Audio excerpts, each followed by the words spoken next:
మేడ్చల్ జిల్లా చర్లపల్లి రైల్వే టెర్మినల్లో మౌలిక వసతులు కల్పించాలని డిమాండ్ చేస్తూ బీజేపీ శ్రేణులు ధర్నా నిర్వహించారు. ట్రాఫిక్ సమస్యను పరిష్కరించి రోడ్ల విస్తరణ చేపట్టాలని డిమాండ్ చేశారు.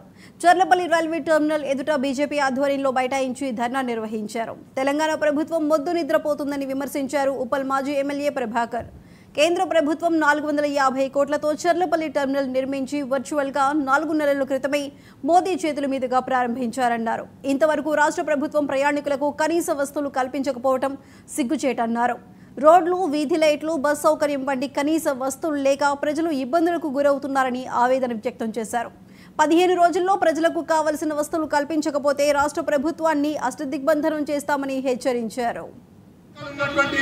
అనేక పరిసర ప్రాంతాల ప్రజానికానికి ఇక్కడే ట్రైన్ ఎక్కచ్చు, ఇక్కడే ట్రైన్ దిగచ్చు, ఇక్కడి నుంచే కొత్త ట్రైన్ కూడా ప్రత్యేకమైనటువంటి అంశం పైన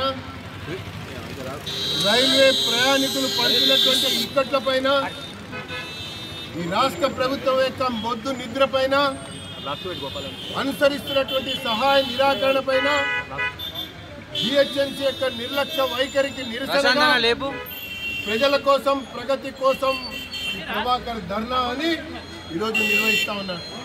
నేను ఎమ్మెల్యేగా ఉన్న సమయంలో ఈ చర్లపల్లి రైల్వే టెర్మినల్ ని అభివృద్ధి చేయాలని, ఇక్కడ రైల్వే టెర్మినల్ ని నిర్మాణం చేయాలనేటువంటి ఆలోచనతో మరి అప్పటి ముఖ్యమంత్రి కేసీఆర్ గారిని మీరు ఉన్నటువంటి రైల్వే భూమికి అదనంగా మీరు భూమి ఇవ్వండి, ఇస్తే ఇంకా పెద్దగా నిర్మాణం చేస్తామని చెప్పని ఎన్నో సందర్భాల్లో కలిసి వారిని కోరడం జరిగింది.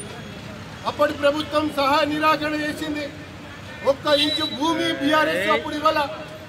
ఆ తర్వాత రైల్వే భూమిలోనే నాకున్నటువంటి ఒక పరిచయాల్ని